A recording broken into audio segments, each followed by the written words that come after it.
Now today we'll be talking about a memorial ring or remembrance ring, whichever you want to call it. That means you're making a ring or piece of jewelry that commemorates someone or something or some time in your life. But in this particular case, this ring would represent the customer's children and husband. Well, that's how it started out, but it's not the way it ended. Let's get into it. So if you don't know who I am, I'm the Chunky Jeweler. My name is Jan. And on this channel, we talk everything jewelry related. And if you have any jewelry related questions, you're welcome to drop them down in the comments and I would reply to you as soon as possible. Also, we'll be starting a series in the near future, shortly after April, well, within the month of April, where we will explain and discuss the complete casting method, how we cast rings in-house using a microwave. We'll start it out from making your own crucibles, making your own wax molds, and how you can cast it in-house. Now, this sort of a method doesn't only apply to jewelry making. Like if you're a model maker and you make those little figurines and everything, this could also apply to you, should you be interested, because you can then cast it in any metal you like, in brass, in silver, gold if you can afford it, but it is something that could be used across a wide spectrum of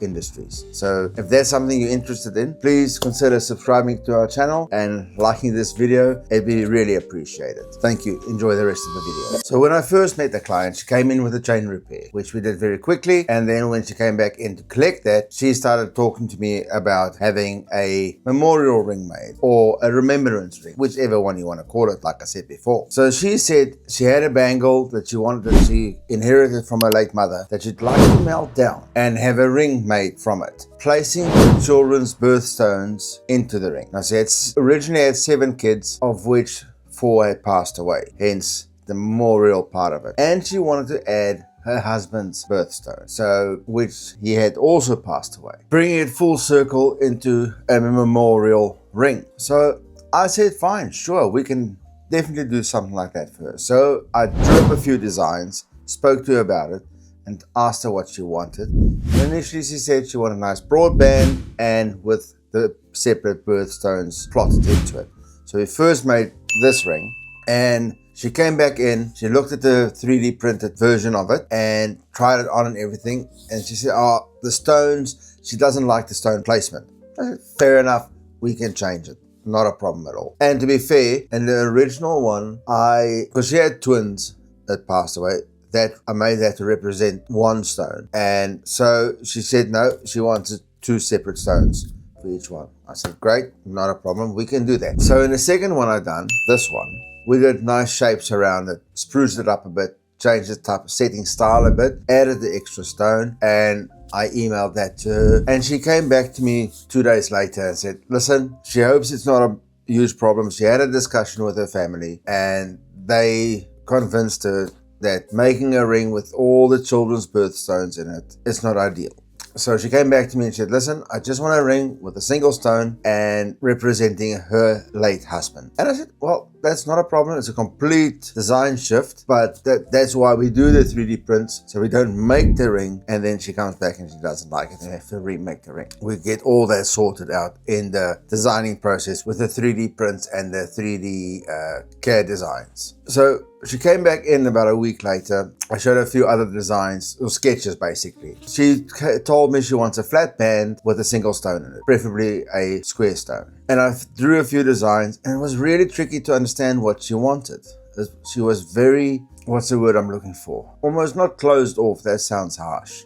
Indecisive basically. It seemed like she was a little bit deflated because the rest of her family didn't like her idea of the first memorial ring with all the different stones. So I can't remember what I went to do, and I noticed this little ring that we had lying on the bench with all the rubber molds. And I thought, well, that's kind of a flat-ish band with not a square stone, but an emerald cut stone. And I thought that'll work quite well. We first took the wax injected ring, placed it on the base, sealed it off with wax, and then placed a flask over the top, fill that, then we mix our investment powder and pour that in over the ring into the flask and let that sit for about 2 to 3 hours, even 4. Once it's set, we then took it to the microwave, baked it for 40 minutes in 10-minute increments, and at that stage the flask was burned out and ready to cast. Took the flask, placed it on the base, put the vacuum machine on, and melted her bangle, because remember, the bangle had sentimental value. It was passed down from a late mother. So we used that bangle, melted it down, poured it into the opening of the flask, and let it sit for about 2 minutes, then quenched it, and out came the gold ring. Once we had the gold ring, we let it sit in the acid for maybe half an hour or so to get all the investment powder off. Then we started cleaning up. So the cleaning up process took a little bit of time because you got those ripped bands and all sorts. And besides, at that point in time, we were still waiting for the stone to arrive. I've ordered 2 stones from our supplier in Auckland. It might be hard to tell from the outside, but I'm actually jumping with joy on the inside because today the stones has arrived. And let's have a quick look. So she actually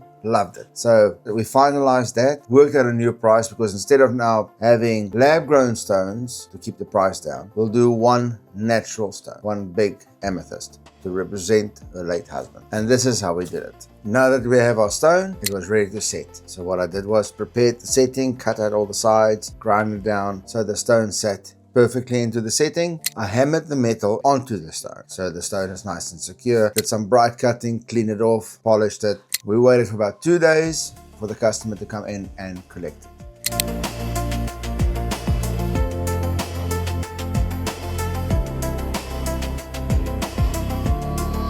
Now when she came in, she's very hard to read and you'll see it in a wee while. I initially thought she didn't like it. That was my honest opinion. And when she came in, she looked at it and for about 5 seconds, which felt like a bloody eternity, she had no expression. And then there it was, the smile. And you could see she almost started tearing up because I think she decided in the end of the day, she made the right choice by just choosing the single stone ring, and she was happy with the result and her choice that she made in the beginning of the project. So she was very happy, and she was kind enough to also leave a 5-star review on our page. And I just want to say I felt very privileged into being a part of her story with this ring, and we've been a part of many stories like this where we would make jewelry that actually means something, that represents loved ones that's not with us anymore. So I'll play out the rest of the video with her reaction, and hopefully you like this sort of thing where we take deep dives into the rings we make. If you have any questions, pop them in the comments below and I'll try and get back to you as soon as possible. Thank you for watching. As always, I'm your host, the Chunky Jeweler, and if you like this video, please smash that like button and consider subscribing to the channel, and we'll see you in the next one. Chunky Jeweler out.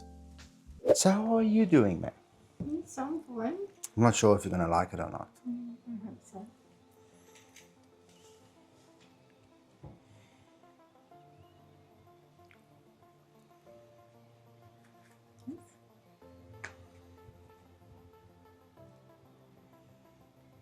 Yes.